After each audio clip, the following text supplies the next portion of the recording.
So who here has never been to one of my talks? I am so sorry for what you're about to go through.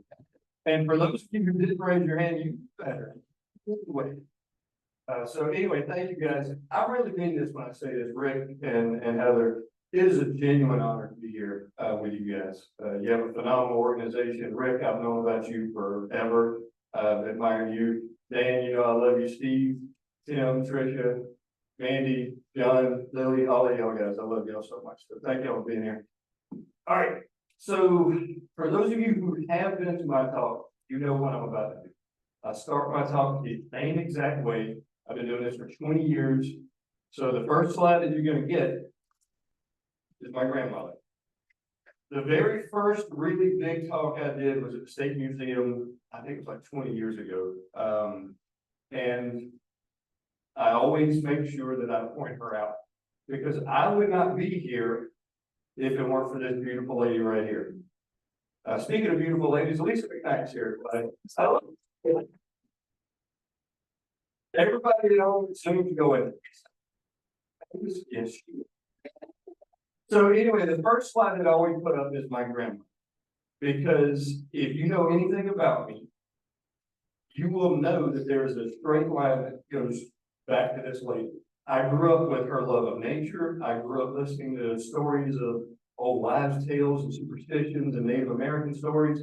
So is it a big surprise that I have a degree in natural resources management and a degree in anthropology?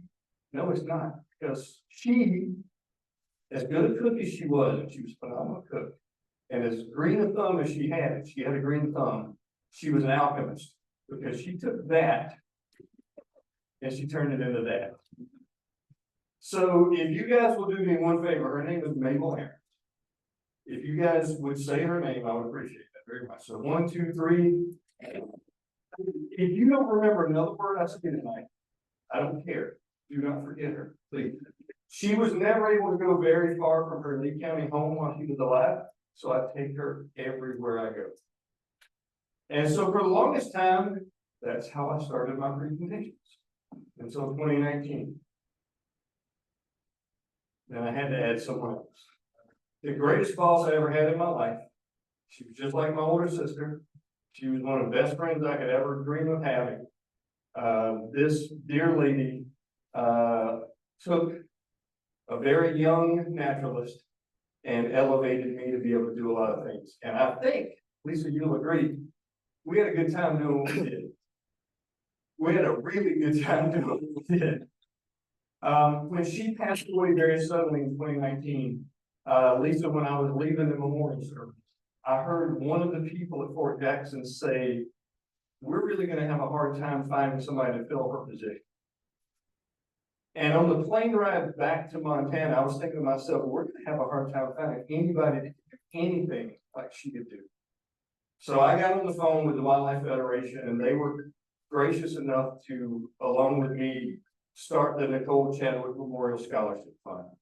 So if you guys know female students in conservation in South Carolina in college, doesn't matter if it's a 2-year school, 4-year school, undergrad or graduate, I encourage you, looking at you, I encourage you to please sign up for her scholarship and we will see what we can do. And for the last 6 years, that's how I started my presentations. Mandy, I will ask permission if I could go to next. In 2023, I lost the greatest hero I could have ever been given. This man changed the trajectory of my life. I would not be a naturalist if it weren't for him. This photo is special to me because in 2008, I was able to introduce him at a banquet. Thank you, King McCutcheon, for making that happen. Mandy, I've told you this before, as I was getting ready to walk away, the lines of people, if you guys ever went to a Rudy event, when it was over, there was a line of people that would always line up. Questions, autographs, photos, the whole 9 yards. So as I was getting ready to leave to not be in the way of these people, Rudy grabbed me and said, you're not going anywhere. He said, because this is going to be you. And I was able to stand beside this gentleman and sign autographs. with him. I put this up for a very comedic reason. I first showed these photos to a few people, and one of the people that I showed it to said, "Man, I really want to find somebody that looks at me, what you look at Rudy." So my wish for you guys tonight is find somebody that looks at you the way I'm looking at Rudy, because they're going to love you forever. But the really great thing about heroes like Rudy and Drew is they will look at you the exact same way. When we were introduced for this event, this was in 2014. This was a panel on extinction and threatened and endangered species. First of all, you ever had those moments in your life where you go, do not forget a single second of what has happened? That was me. When they introduced everyone, this is Clay Bolt on the end, National Geographic, award-winning photographer. The guy with a lens is insane. Makes no sense, the photos he can capture. Too much talent. So they introduced him. Then he introduced Dr. Drew Lamb, ornithology, wildlife professor, author, poet, and now McCarthy Genius Grant Award. And then Rudy, of course, the blueprint for what a naturalist should be. And when it was my turn,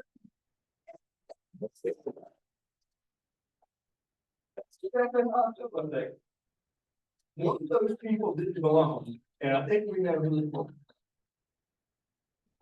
Then with your permission, I'd like to show the next one. There are two, count them, two autographed copies of this photo. And one of the owners of the photo is sitting right here, Dr. Ben Haywood. How many of you would love to have that photo autograph? If I had the sense to even know what was going on, I would have gotten one. But they did too. I think the other was at the Wildlife Federation office, is that right? So Ben is the one that got this event really together. And this is in his personal collection now. So there's Clay Bolt, Drew Lanham, Rudy Mankey, Austin Jenkins, and then somebody devalued the whole thing, right? All right, so that being said, I always started the exact same way. I am the sum of the parts that went into me. These are the three main parts that made me who I am. There is no such thing as pulling yourself up by your bootstraps, people. I don't care how hard you work. I don't care how dedicated you are. At some point in time, you've had to rely on the kindness, encouragement, and love of other people. These are the other people. They made this. So thank you to all of those people. I did a very unscientific survey right before I came up here. Over the last few days, I've asked 42 people, what is the sure sign that summer is faded and fall is coming? Migration is a great one.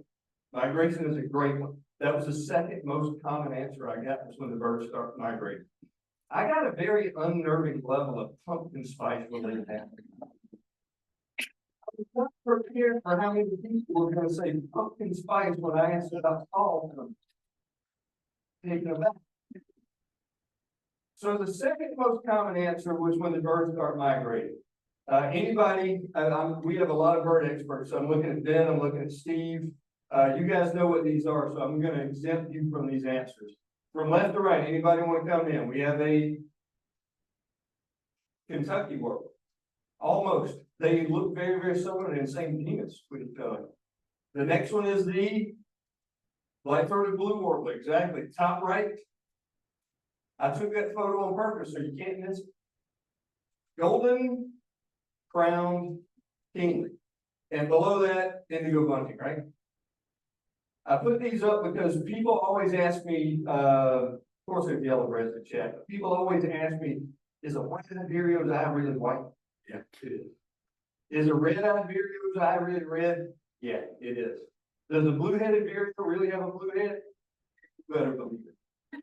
My favorite fall migration photo of all time.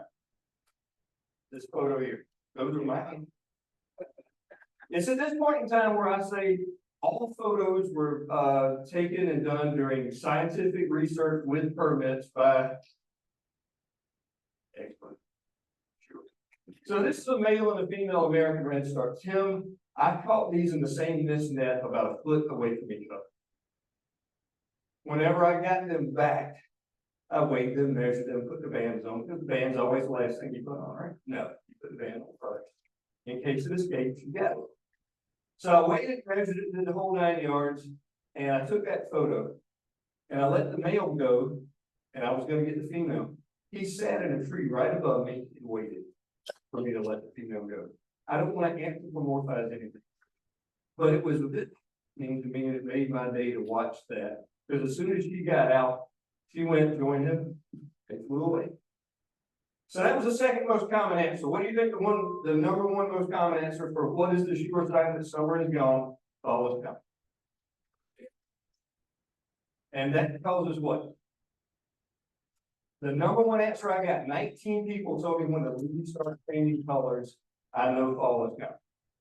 And sure enough, sourwood, as you guys know, is one of the very first ones to start turning. Rick, I'm going to tell you something right now. This is the third presentation that I made for you. The first one I made was way too technical. The second one I made felt forced. So last week, I started from scratch.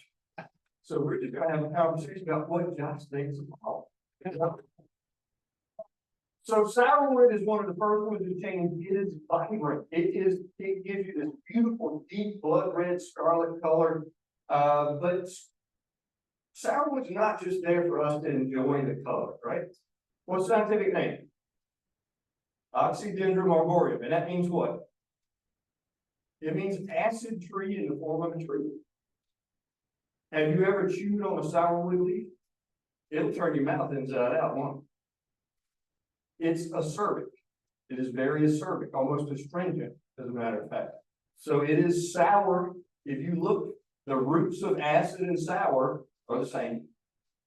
So it is a sour wood in tree form, acid tree in tree form. Just that easy sometimes. The color I associate with fall, because I grew up walking around in the sandy woods, is ashy brown.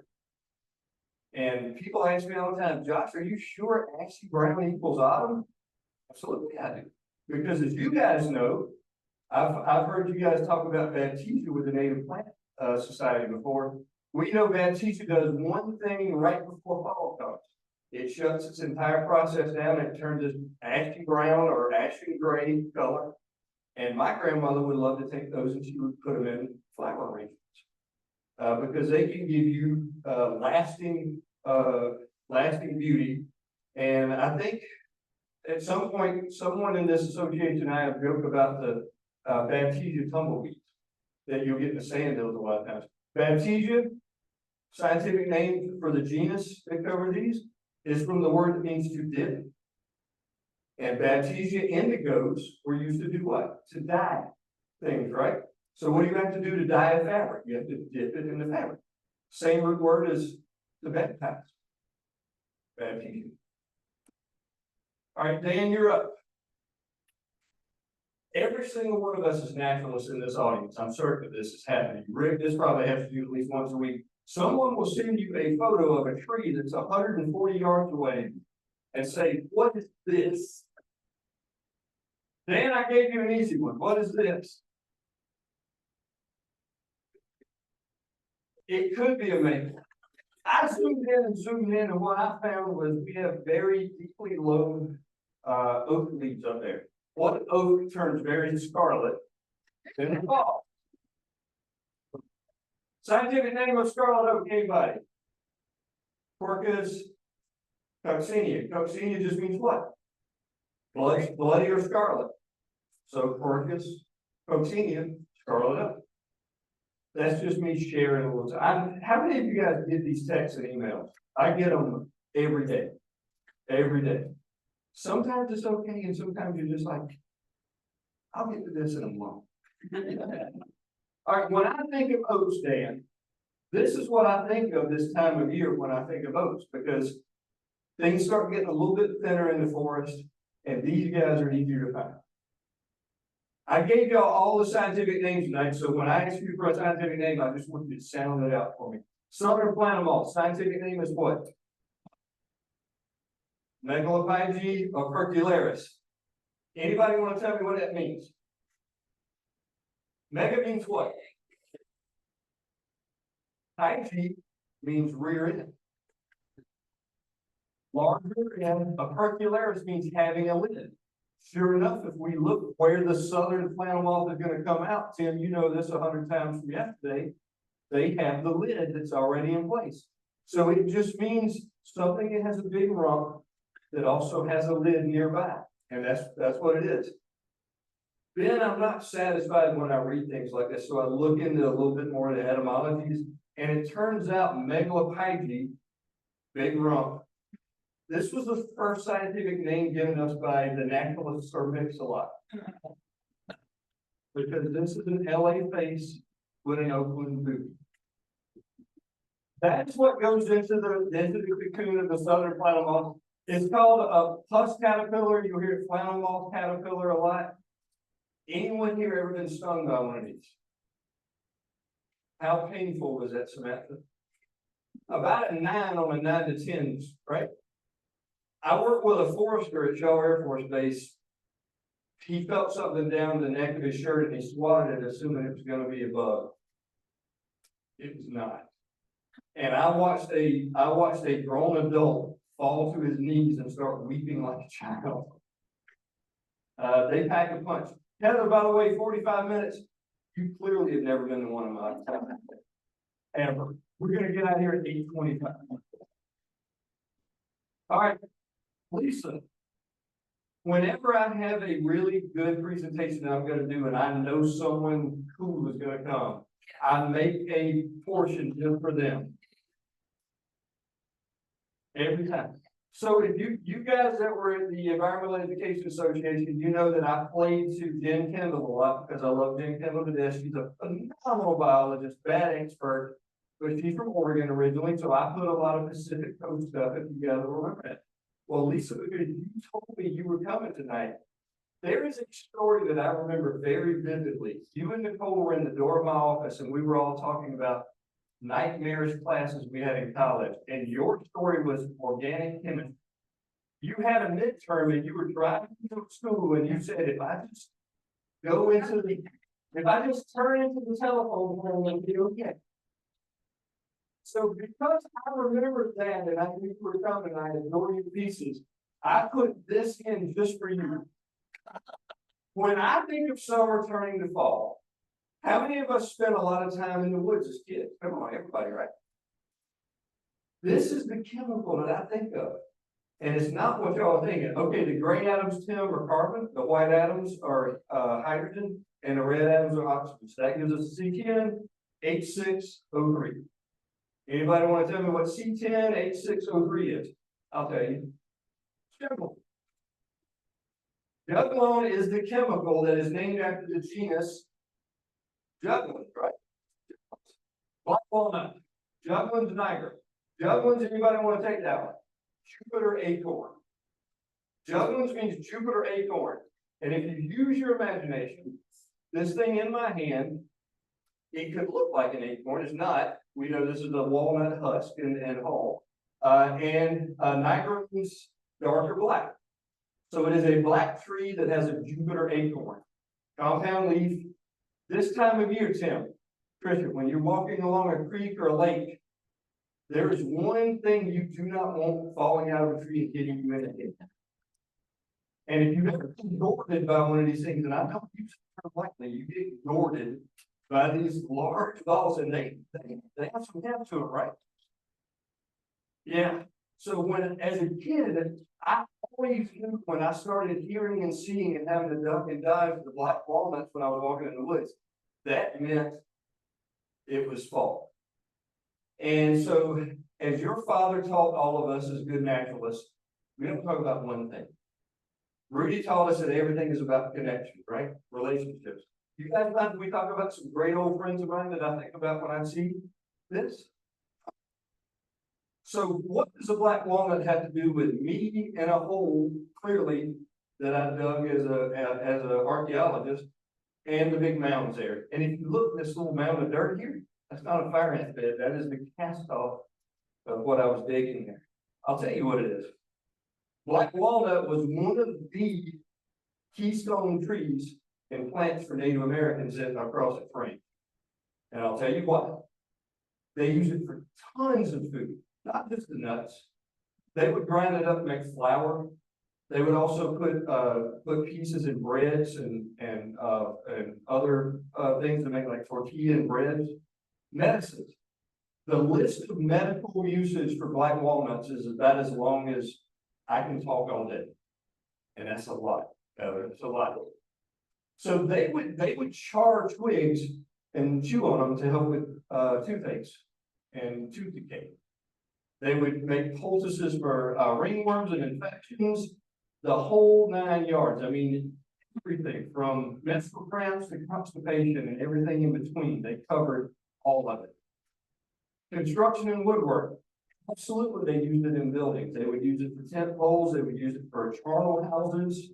They would build tons of things out of furniture, carvings. We have found pieces of children's toys that were made out of black walnut. It was indispensable. Furthermore, we talk about dyes with baptisia. I don't do things by accident. Not an accident.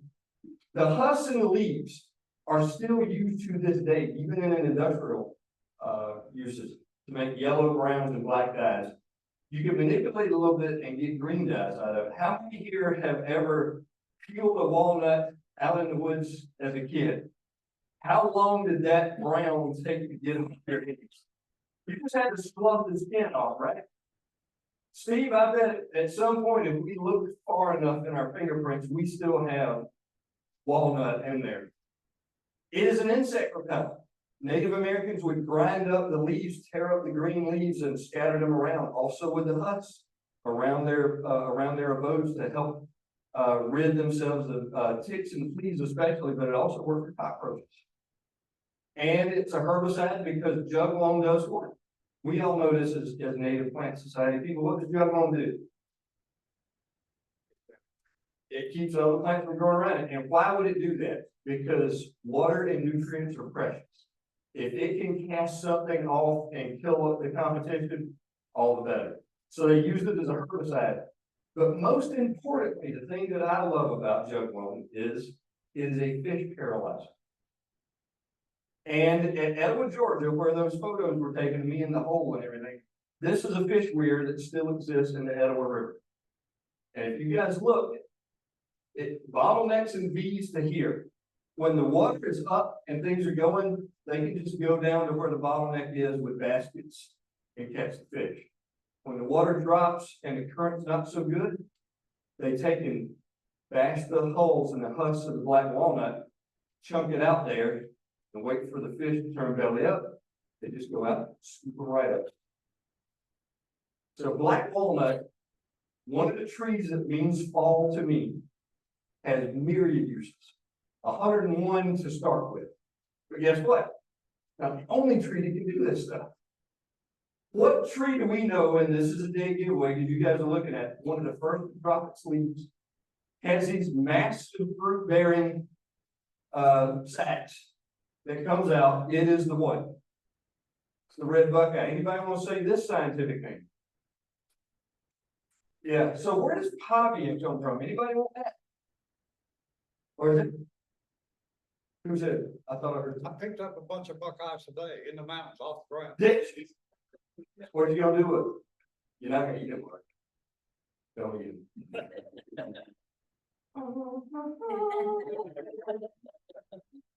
So the inner bark and the buckeyes, if you crush them, are capable of doing the exact same thing. It'll paralyze fish. My favorite term for this, Ben, is stupefy. It stupefies fish. They clearly didn't know me when I was in school because I was stupefied every day. So the inner bark and buckeyes will do that. They also use it for dyes and medicines. I'm sensing a theme here, guys. I really am. So Pavia, for you guys, it's kind of a little bit up in the air where the species name comes from, Heather. But the best case that we can figure out is there is a town in Rome, an area of Rome, Pavia.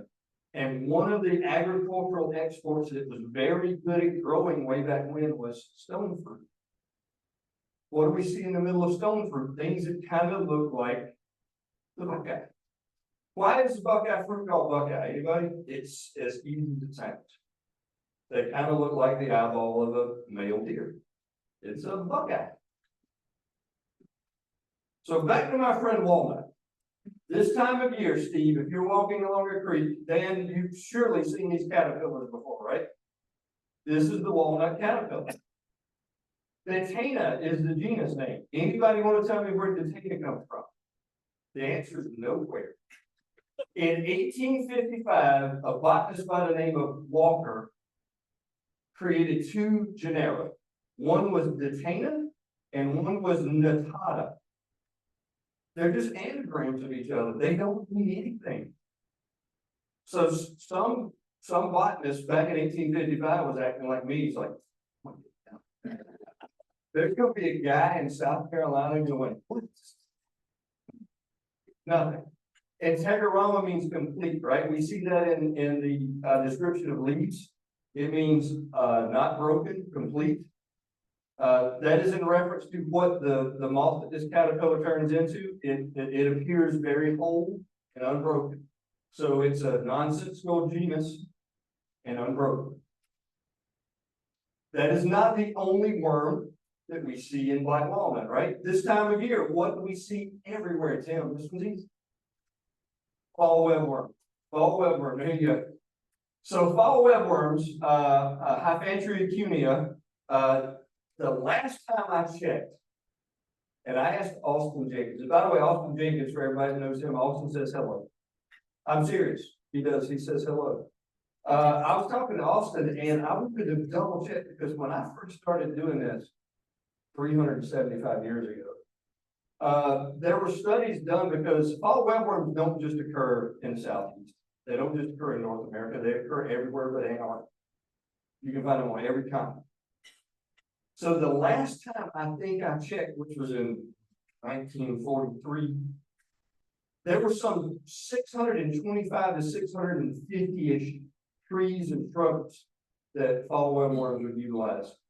Not just building the web, but also consuming the leaves for larval food source. They can be everywhere. In fact, they can be on persimmon trees. Scientific name of persimmon tree, Sept. Disperus virginiana. All right, so we know for Virginiana, what colony was it first seen and described in? The colony of Virginia, right? Almost heaven is, and you've never been to West. So Disperus actually means Zeus's grain. Or if you want to use your imagination a little bit, technically for persimmon, it means fruit of the gods.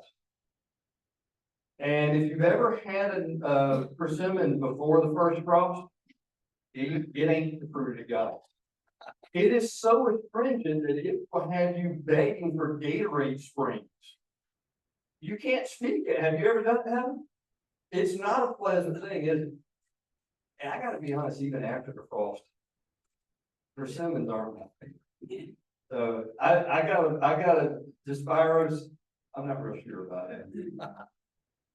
All right, so when I think the number two and the number one reasons coming together in a relationship, what bird utilizes the heck out of fall webworms that is on the move right now? Yellow-billed cuckoo. To get into that big system of webbing, and if you guys have ever torn the webbing of fall webworms, it is strong, very strong. Caterpillars, their silk come from where? Spinnerets in there. I can't do everything. Somebody help me. What is this? It's a mouth. That's right. Spiders have spinnerets where? In their abdomen. Yeah, and we'll get to that. So to get into those strong webs, you need to have a big beak. You need to have some strength to it.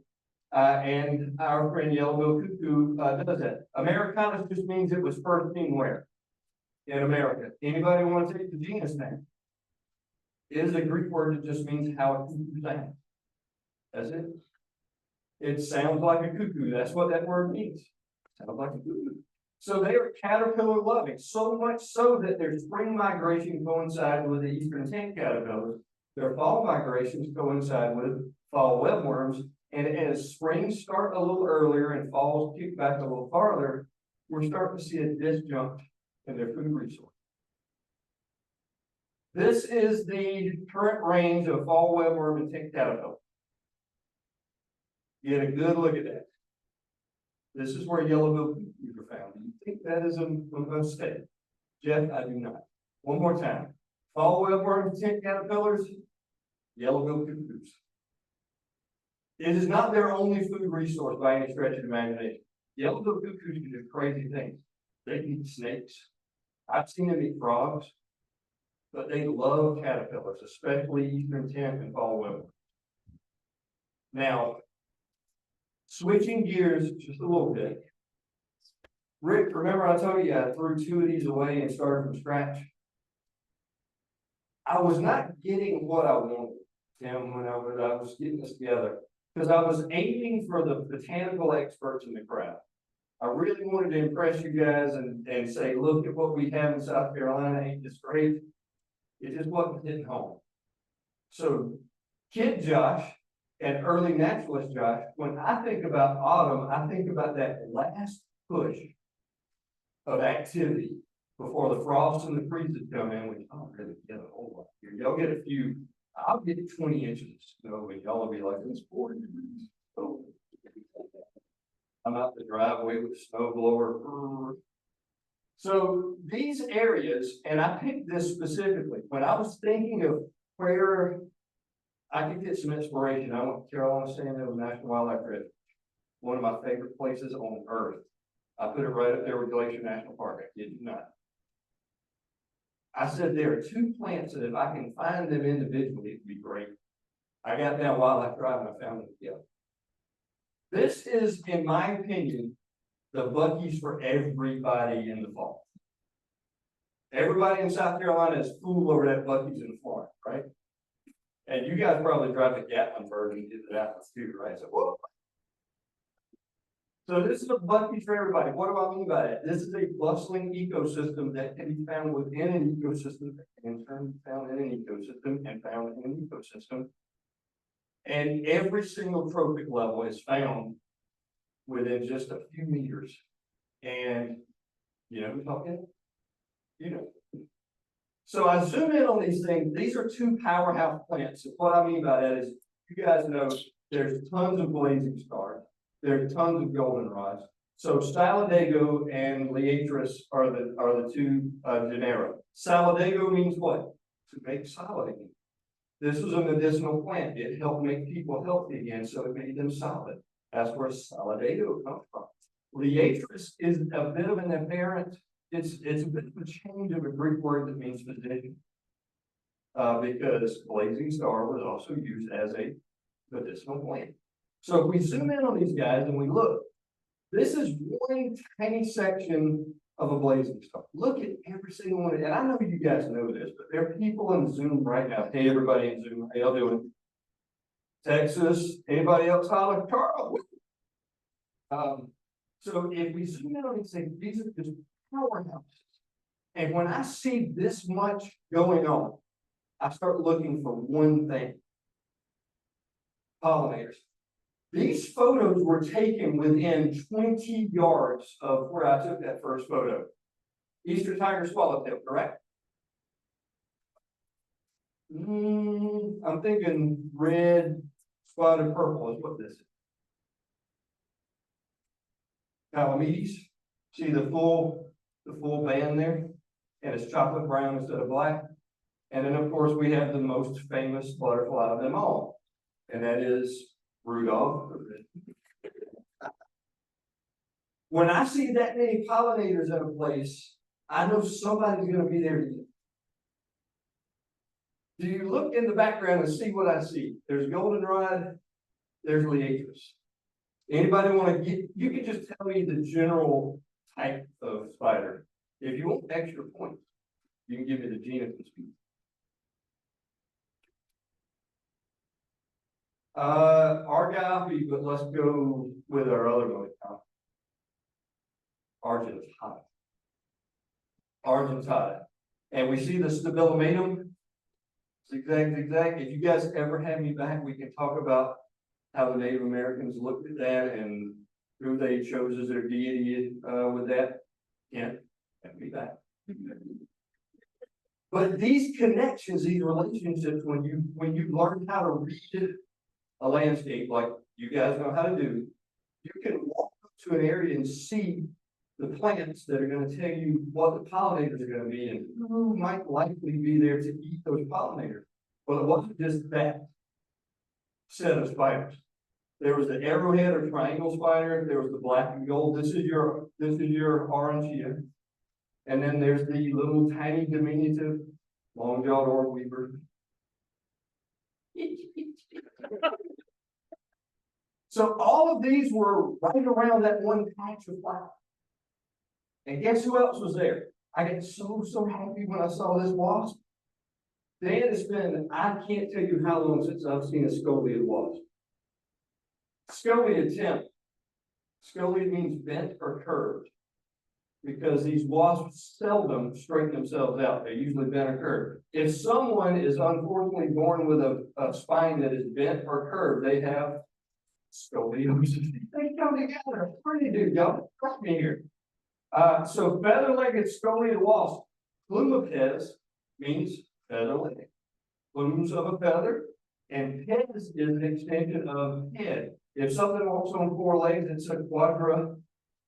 If something is bipedal, it has. This all comes together. I swear this is wild. So when I saw the feather-legged scoliated wasp, I said, you know, as an adult, they eat pollen, maybe a little nectar, mostly pollen. But as an adult, they have to prepare for the next generation. And remember, I talked about that feverish last bit of activity before fall really kicks in. Where do these guys have to lay eggs? Not just any insect. I got so happy when I saw it. I almost had to tell you. Because you were like, I hope I walked just a few yards away and I found this. This is where they lay their eggs. In the grubs of the larvae of the Hercules beetle. Dynasty Titus. Dynasty, of course, means of or related to a big family of royalty. Titius was a giant in Greek mythology. So it just means a king that is large. And this is what they turn into when they grow up, right here. A lot of people just call these rhinoceros beetles. This is the Eastern Hercules beetle. But I was so excited when I saw this because connections, Jeff. Is it okay if I call you Jeff? I'm telling you. When you see these things and you say, well, if I'm seeing a scoliated wasp, there's every chance in the world I can find a Hercules beetle grub. Sometimes it just comes together, and I got really lucky the other day. Also around the same area, I had two Carolina anoles, two green anoles. I had an American toad. I had an Eastern fence lizard popping up, taking a look at me. I keep looking. And not too far away, I saw one of these rough green tree snakes scampering away from me. There were two black rat snakes. I heard a kestrel in the distance, and there was also this. When we have goldenrod, we have a number of galls that we expect, right? Right, Rick? The roseate gall, which is what this is, it looks like a rose because do we know who laid an egg in that? You guys can, I don't want to hog the whole talk, y'all can talk. There's a midge fly. And when it lays its eggs in a leaf bud, this is the reaction. Just like we have scabs and tumors, this is all this is. This is just a plant scab or tumor trying to wall off that alien body to keep from infecting the entire plant. So in 10 minutes, I'm not kidding, in 10 minutes, I took over 60 photos. And I was just like, this is what I'm talking about. So kind of starting to bring things down. What time do we have, Heather? Okay, I'm doing well. I'm doing great. So American beautyberry, easiest scientific name to remember the translation of. Calocarpa americana. Americana we know means what? America. Calocarpa just means beautiful berry. So it's a beautiful berry from America. American beautyberry. Whenever I see this plant turning purple with the fruit, I know fall is coming. I get excited. And Tim is a naturalist, Tricia is a naturalist. You guys also know what else I start looking at when I see these this time of year. I start looking for rustic sphinx moth caterpillars. And a full 50% of the caterpillars that I've ever seen have all been infected by this parasitoid wasp. What you are seeing, if you've never seen this before in the wild, those are all individual cocoons of wasps. Each one of those is an individual wasp that is in a cocoon that is developing into an adult. They have eaten from the inside out, and this worm is not going to make it. Tim, how big can rustic sphinx moth caterpillars get? Large. I've had them almost the length of my hand and bigger than my thumb. And if you ever get one this time of year when they're about to go in the ground to pupate, because these guys will burrow in the ground and pupate, they will feel like they are just about to explode. They are so full. Because 24 hours a day, what are they doing? They're munching and munching and munching. What is the genus name of this? Right up there. I swear, right up there. Rick, what's the genus name? Help me out here. Manduca, right? Manduca. What do we chew with? Our bottom jaw is also called a mandible.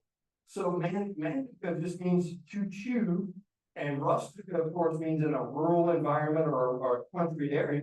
So it is a rural redneck chewer, which means it probably prefers Levi Garrett, probably I'm thinking, or redneck golden flint.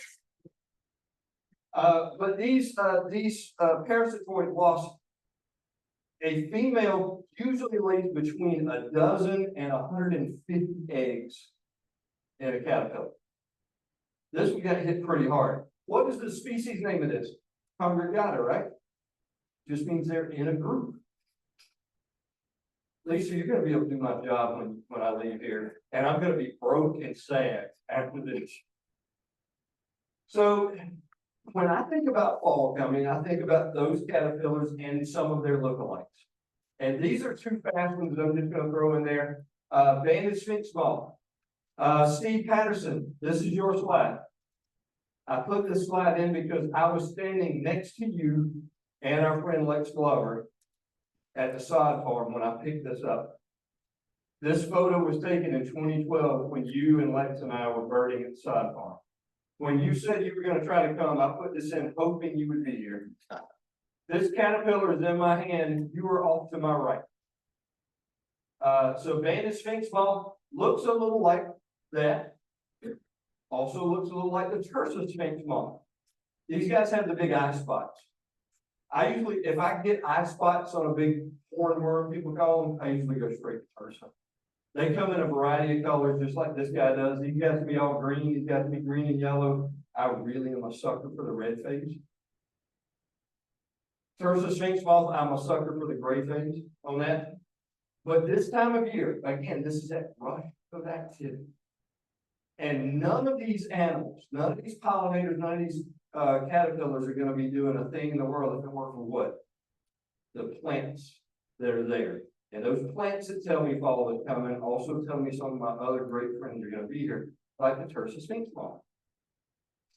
This is my John Seeley plant. How many people here know John Seeley? Everyone should know John Seeley. He retired from DNR. He was Nicole and I's boss at DNR 413 years ago. John Seeley is still very, very much involved in the Concrete Land Trust. Phenomenal naturalist. Phenomenal naturalist. Love this guy to death. Whenever I think of polygonum, which I would do it as polygonella, they changed the genus to polygonum americana. Whenever I think of that, I think of John Seeley because John Seeley loved this plant. And when I think of fall coming, I can't think of a better flower than this, Rick, because one of the colloquial names for this is farewell to summer. Early blooms on this can start in August. It hits the stride in September and October, which leads to another flower name that it has. October flower is another one. Polygonellum just means, poly means what? Multiple. A polygon has many sides. Polygonum, num is a derivative of the word that means knee or joint. So it is a mini jointed plant found in America. And if you look right here, we can see those nodules and joints. That's what that's named after. Tim, as you know, most of the year, this plant, before it blooms, it just looks like a cedar bush almost. But it is a fantastically beautiful flower, brilliantly white with a little bit of pink in the middle. And it is phenomenal for pollinators. And I've been talking about these plants that can do things on 625 trees. I want to talk to you about an insect that uses one plant. And it's this plant, and the insect is this guy. Perdita polygonella. It is that tiny. This is a dime. That is Eisenhower's head. That is the bee. The fairy bees are in the, we know them as a group called Perdita. Guess what Perdita means? Lost or overlooked. Because these things are so tiny, they are easy to lose when you catch them, or they're easy to overlook in the field and not even know that they're there. But they specialize, as the species name would tell you, they specialize on the genus Polygonella or now Polygonella. I'm gonna wind it down with this. The last flower that I think of, and I did this on purpose just for me, because Lisa, my career got started working with what? Birds. Birds paid my bills for a long time, and I was very happy about that. So as a person that got started in birds, I wanted to end with this. Cardinal flowers, you guys know, if you look at just about any ditch bank right now that gets wet, if you look along any pond or good stream, you're going to find this guy. Lobelia cardinalis. Cardinalis means what? A reference to the red robes that the cardinals in the Catholic Church wear. Lobelia. Anybody? Almost. When I was first starting out, I thought it meant lobes too. But about the 4th year of my career, I talked to a gentleman who had an office at the McKissick Museum, and he said, "No, it doesn't mean lobe." And I looked it up, and sure enough, he was right. There was a botanist whose last name was Lobel. This is a tip of the hat to the I think it's Dutch. The botanist Lobel. So it is a nod to Lobel, and it wears red. Blooms well into October. It is a late summer nectar source. I've often used the term for this time of year that it's the season of dearth. The plenty of spring, the whole lot of activity to choose from in summer is really starting to just drop down a bottleneck. So the choices are getting slimmer and slimmer. No surprise these things grow along stream and riverbanks, right? Because that's the interstate highway that a lot of animals and birds especially used to migrate. This flower is Protandrous. You guys are a Native Plant Society. Y'all tell me what that means. Female flower. This one's backwards. This one goes male first and then female. If you guys have watched cardinal flowers before, they bloom from the bottom up and they stagger. You'll sometimes get a flower at the bottom and then get a flower at the top at the same time, and then they'll start kind of blooming together. What this Protandrous does is the male parts of the flower develop first and present pollen. And if we look at the tip top of this flower, do I have anything? Oh, I do. All right, so see these guys at the tip top? For those of you at home, Josh is pointing at the right, top right of this flower. You see the appendage that comes off. It looks to all the world like a paintbrush.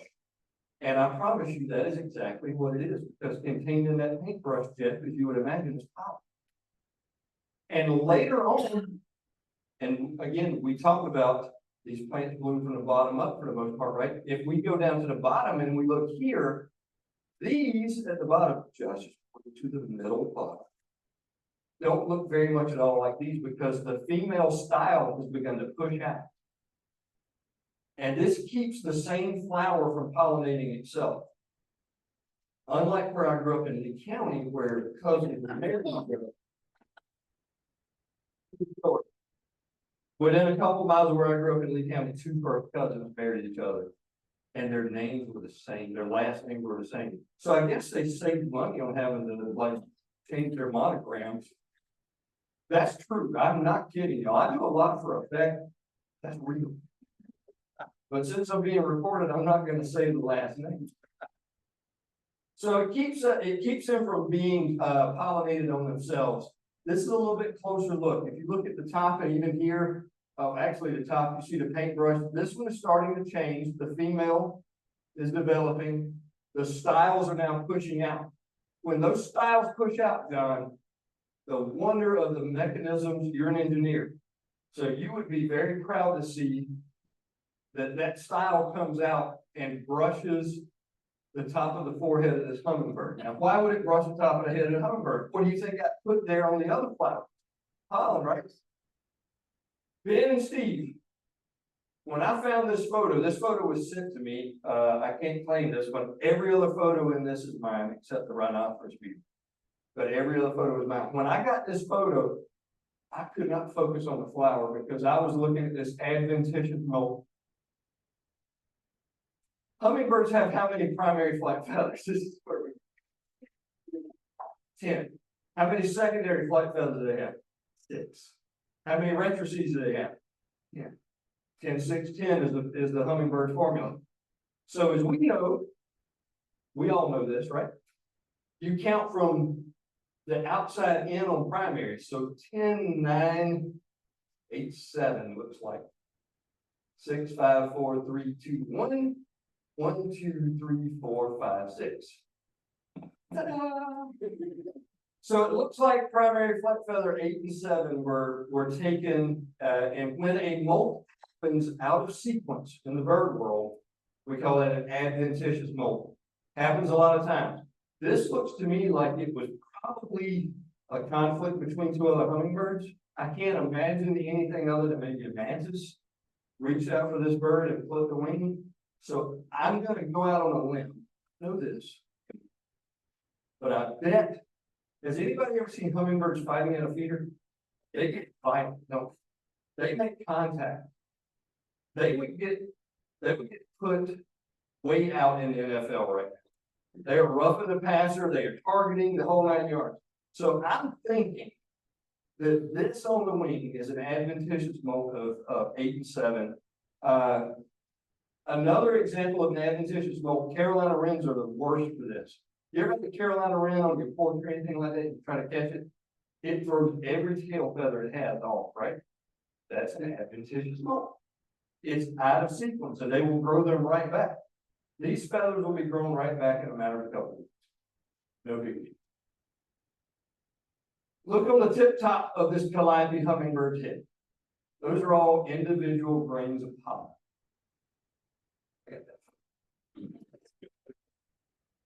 Now, I did the math. Who was it in environmental education? I did the math. And you guys tell them when I do the math. I have to take shoes off, count 10. So I did the math. And Tim, the reason I did the math is there's more than just looks to show us that hummingbirds and cardinal flowers are tied. The nectar of a cardinal flower can be found 19 millimeters from the opening or as far down as 22 millimeters. And for you standard people, I put 3/4 or 7/8 up there for you also. How many butterflies do you think can reach that? There's a few. The big ones. Hawk moths certainly can, snake moths certainly can, but are they pollinating anything that they do? No, they're not. They're not getting their foreheads in there like that hummingbird is. So I looked at where you can find the nectar in a cardinal flower. And Rick, I spent a lot of time looking this up. I did, because I don't want to just. So 19 millimeters and 22 millimeters roughly down the throat of a cardinal flower. There are 4 main species of hummingbirds that interact with cardinal flower during their migration or across their native range. Those are ruby-throated hummingbird, black-chinned hummingbird, calliope hummingbird, and rufous hummingbird. There are a couple others that go back and forth, but those are the 4 main ones. So I took, I did this. I took their exposed Coleman averages. Exposed Coleman is just the length of the beak. From where the feathers start on the top of the head to the tip of the beak, we call that the exposed Coleman. Based on those species, the males have beaks that are between 15 and 18 millimeters. Females have between 17 and 21. Just like the map of the cuckoo was not an accident with the tent caterpillars and the fall webworms, this is not an accident either. Because if it's 19 to 22, and these are 18 to 21 at best, they are really having to go in there hard, right? Real big. So they're having to use their tongue. How many guys have really seen a really good photo of a hummingbird tongue? You can all raise your hands now because I got a photo. So even utilizing that tongue, they really have to go into that flower. They are the main pollinators, hands down. Just as Rudy taught us, there is no separation between the plants and animals. There is no, the system's over there, this is over here, and we're over here. It is all one great big, beautiful closed circuit, and we're a part of it. And to demonstrate this, I will end by saying, one day I walked outside, and there was a calliope hummingbird looking up at the sky. And I walked outside, and I looked up, I said, "What you looking at, little buddy?" I started looking up at the sky, assuming there was a bird of prey somewhere. What did I get? I got this hummingbird laughing at me saying, "I made you look."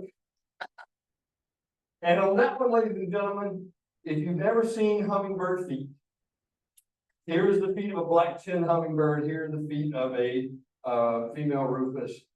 If you've ever seen chimney swifts up close to their feet, you'll see they're identical. Remember, we joked about the funniest thing in the world I've ever seen is a video of a hummingbird running. At best, they can do that. So I'm going to open this up for questions, but before I do, this is my email address. This is my website. If there's anything I can do for you guys, collectively or individually, do not hesitate to let me know. If I'm not part of the solution, Seth, I'm part of the problem, and I refuse to be part of the problem. I promise I will get back to you. It may take a while, because there are some days that I'll get 50 emails and texts. Some days I'll only get 10 or 12, but I get some every day.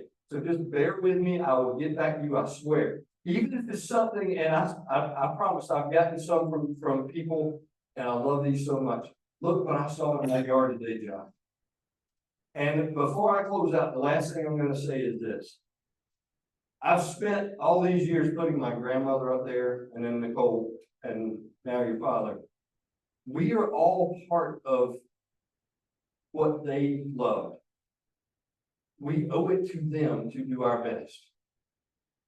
And I ask you, please, be conservation minded. We only have one shot at this. Let's not waste it. And maybe, just maybe one day, somebody will put us up on a presentation.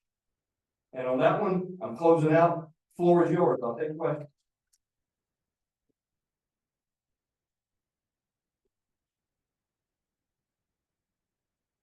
Anybody have any questions? Please. So the one that gets invested with the wall. Yes, ma'am. The immune system does what the immune system can do, but if you get, I mean, anything, like I said, anywhere from a dozen to 150 eggs get laid in it, there's no way to wall that off. And the larvae eat the innards of the caterpillar while it's going. So there's nothing it can do. What it is, however, believe it or not, is a wonderful check on a population that can get way out of control. Because and I encourage you, if you've never gone through an American beautyberry area, because they can get thick, this time of year, please go through there and find these caterpillars. Look for the frass. What do we call caterpillar poop? Frass.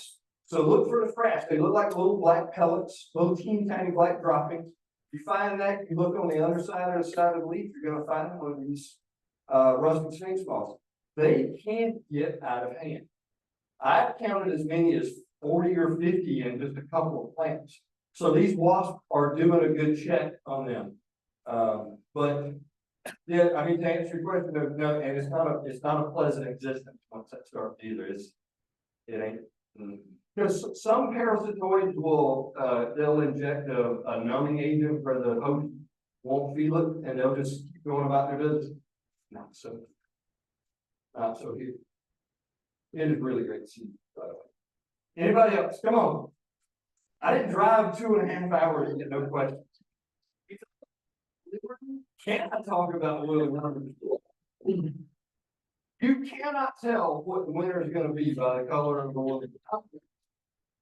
No. My grandmother swore by it. She also swore, speaking of persimmon, that you could cut a persimmon open, see the shape of the spoon versus fork. I have done that a number of winters, and it's only been right about 30% or so of the time. But when you're talking superstition and stuff, causation and correlation don't have to be anywhere in the same zip code. As long as you can connect them, however weird it can work. So no, you can't find that. I love to pick them up and juggle, put them in my mouth. It's really a wonderful sensation. When I come back next time, because you guys aren't going to invite me back, right? I'm gonna put a flannel moth down my back. And if anybody seen a flannel moth, not just the caterpillar, but the moth, they look like a bumblebee. They look just like a bumblebee. They're a mimic. So Batesian or Mullerian, one do you think that?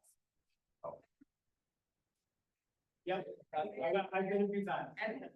Yeah, but I will say this. There is a current study going on of their emergence and numbers, and if that can help predict how long or cold the winter's gonna be. But as far as coloration, Tim, I've never seen anything definitively said orange stripe or double stripe or anything or all black. What do you think, Trish? No. They're great to see, and they're really cool, and they're a lot of people's first introduction to hairy caterpillars. What's the technical term for the hairs on a caterpillar? Ceta, that's right. Cetaceous. Yeah. Okay. By the way, I want to say something very quickly. Dan was in the very first master naturalist class I ever taught, ever. Dan came and was part of the first glacier master naturalist class that I taught. So bless you, Dan. One of my favorite memories is you driving my truck to Lake McDonald and you and Sherry and myself watching the sunset there at Lake McDonald the night before our graduation.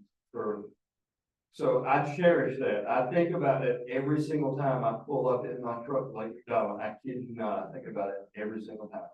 Every single time. Yeah. Heather. We got a question. What Okay. is the white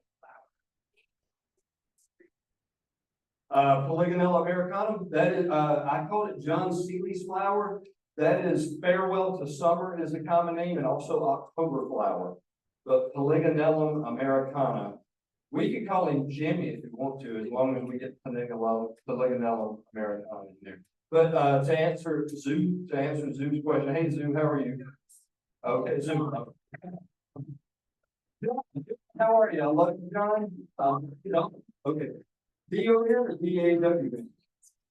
Okay, so we need to go back to Tony Orlando and tie a yellow ribbon around the old, and all oaks are in what genus? Orchids. So Don, the answer is farewell to summer or October flower if you would like a really good common name. I call it John Seeley's flower because John Seeley is a very dear friend and a wonderful hero of mine from way back when. And that old man almost walked me to death at Chrysanthi Island. I don't know if anybody knows where Chrysanthi Island is on Lake Marion, but a lifetime ago when I worked for DNR, John Seeley called me one evening. He's like, Josh, we're going to check the RCWs on Chrysanthi Island tomorrow. You want to go? I was like, yeah. You know who we was? John and me. We took the boat out there and we walked that entire island 3 times. At the time, I was probably 26, 25. This old man almost killed me. And furthermore, and I hope John doesn't mind if I tell this story. Furthermore, I noticed John didn't have lunch when we got on the boat. And as we were walking around, I looked at John and I said, John, you want a snack or something like that? I packed extras just in case. I didn't know how long the day was gonna be. I had 2 peanut butter and jelly sandwiches. I had an apple. I had a pack of crackers, a Coke, and a bottle of water. John took my bottle of water, one of my sandwiches, the apple, and the pack of crackers. And devoured them. And so I ate a little bit of peanut butter and jelly sandwich right there with my back turned to it. The other funny thing is we found a campsite that had not been there in a while. The fire was cold. You could tell there had been some days that had passed. There was an open bag of bugles. Everybody know what the bugles corn chips are? You can put the thing on your fingertips, you know, we walked up and found this open bag of bugles, Tricia, at this campsite that had been dormant for at least days. John picks up the bag, and what I'll tell y'all was a fact. He jiggled the bugles around a little bit, looked in there, blew, and started eating the bugles. I love John Steele. And Polygynell Americana will always be John Flower. So Dawn, I hope that answered your question. Where is Dawn from, by the way? Dawn, where are you from? Yeah, Dawn. She probably got mad when I started talking about tying yellow ribbon and ponytail. Not very many people make that. Anybody else? Come on. I drove 2.5 hours. Now I can drive 2.5 hours back. I gotta get up at 4 o'clock in the morning to go do some bird surveys. Let's talk, people. Come on. Yeah.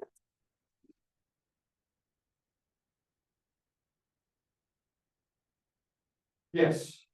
Yes. I will let me preface this by saying I do not pretend to have the knowledge that Jennifer Kendall does. Let me begin by saying that. But we do see dormancies in activity.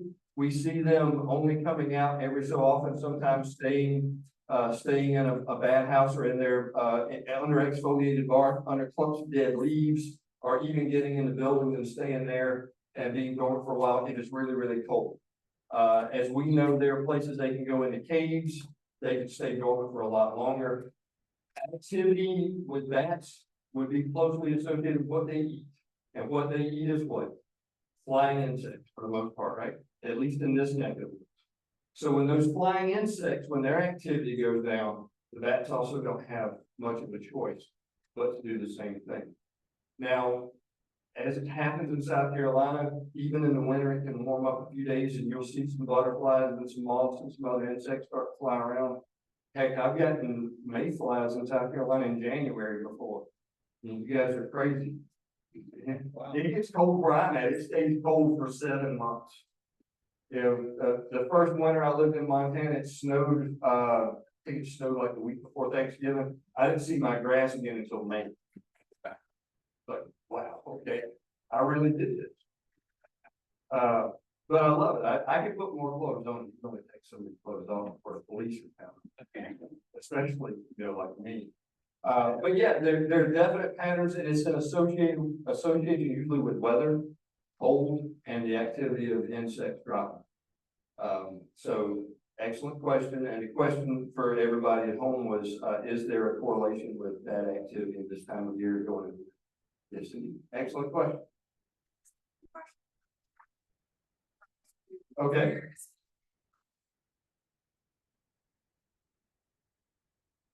Yes, counselor. I will answer that question. I'm being deposed. So yes, counselor, there's a species of bird I've always wanted to see, and that species of bird is shoebill. I would love to see a shoebill stork. It's a West African species. It looks like a Muppet, if you guys have ever seen it. It looks just like something off of Jim Henson Productions. So before I die, I need to start using some of these miles and points that I build up on my credit cards and take myself to Africa and see a shoebill stork. So yes, ma'am, Jackie, that is exactly what I would like to see, a shoebill stork.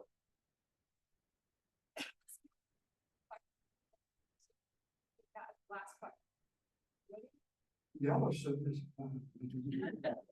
Flash on here, what, one thing you learned about the natural world that completely changed your mind about something you previously believed? That is an excellent question. Who asked that? That's for Troy Richardson, Austin, Texas. Troy, first of all, the natural world gave me you, and I'm grateful for that every day of the week. I love you, Troy. He's actually a really good naturalist, great friend and good colleague. Yeah, there were a ton of old wives' tales that I was taught as a kid that when your grandmother tells you things, it's fact, right? And so the biggest one was my grandmother told me, and you guys have probably heard this 100 times, if you pick up a baby bird, its mother will quit feeding it because it'll smell humans on it. Complete and utter nonsense. I have banded tens of thousands of baby birds in my career. That was the first really big one that was dispelled for me, because when I started working with birds 25 years ago now, I'm so old, Lisa. I am so old. I brushed my teeth this morning with a crib keeper in the mirror. So the second week of my first job at Shaw Air Force Base, the bombing range at Shaw Air Force Base, magical place, by the way. Second largest Carolina Bay in South Carolina, located on that bombing range. Tons of Atlantic white cedars, beautiful, beautiful place. But the second week I was there, we had to band baby red cockaded woodpeckers. And I was being trained on how to pull them out of the cavities, because they're in cavities and you have to go in blind and pull them out with nooses and stuff like that. I was scared to death to do that, but also to have them in my hand, because Mama, Mabel, that you guys met earlier, Mama told me that the mama bird will smell a human on it and ignore it and not feed it. And that's that. Turns out it's completely false. Not only is it false, but birds don't smell the way we do. They can smell. For a long time, we thought they couldn't smell at all. But they smell very differently than we do, and they smell like feathers. But it turns out smell is part of how they migrate. They use magnetism, they use the stars and the moon, they use the sun, they use tons of stuff. Apple Maps. That's me. So Troy, to answer your question, the first really big one for me was that you can handle baby birds and mama is not going to ignore them. And thankfully so, because like I said, I have banded tens of thousands of baby birds. Yes. That is very different. And you guys got like 5 minutes, I can go on a tangent here, because you just asked something I really want. Only because what time is it? 8:10. Count me down. If you start playing me off like the Oscars. Yeah. All right, so when I think superpowers for animals, when I think birds, I think vision. When I think mammals, I think the sense of smell. Because we have tons of mammals that have incredible smell. I mean, we can smell pretty well, give or take. But remember when we saw that grizzly, it was, see that dead spot up there? Well, forget that dead spot. Go left a bit about 50 feet. This really happened to Tim and Trish, by the way. Grizzly bears can smell 20 to 25 miles away with no wind. With no wind. Conversely, if we look at birds, an eagle can see perfect vision in humans, what? 20/20, and that means what? At 20 feet, we see what we should see at 20 feet. Well, bald eagles have like 20/4. So at 20 feet, they can see better than we can see at 40.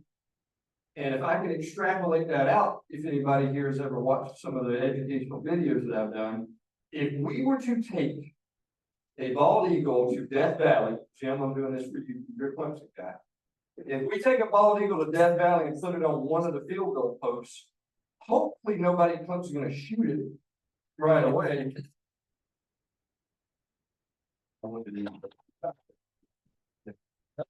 If we put a bald eagle on one field goal post and put a dime on the other field goal post, if that eagle could reach him, if it can, it went USC. But if that eagle could read, it could read the date on the dime on the other field.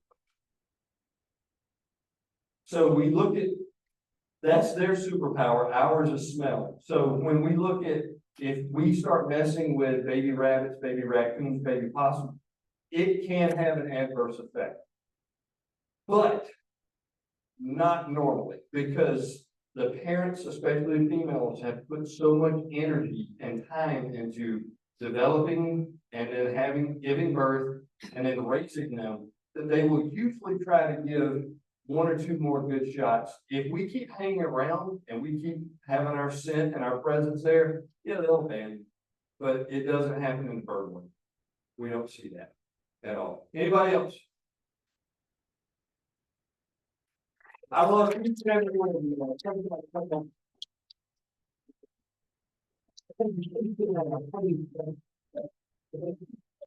a reminder, we'll have the chairs from the inner and outer row, you get three things.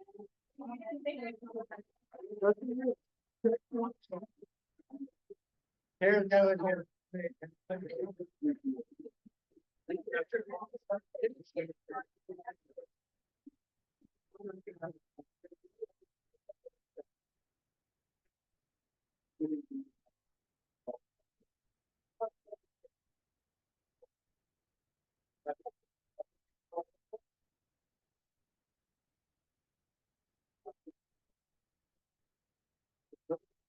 Don't you move, Canton? Very much. Thank you. I appreciate it. See you, Canton. It is a pleasure. And I'll say anything you don't remember. I always worry about it.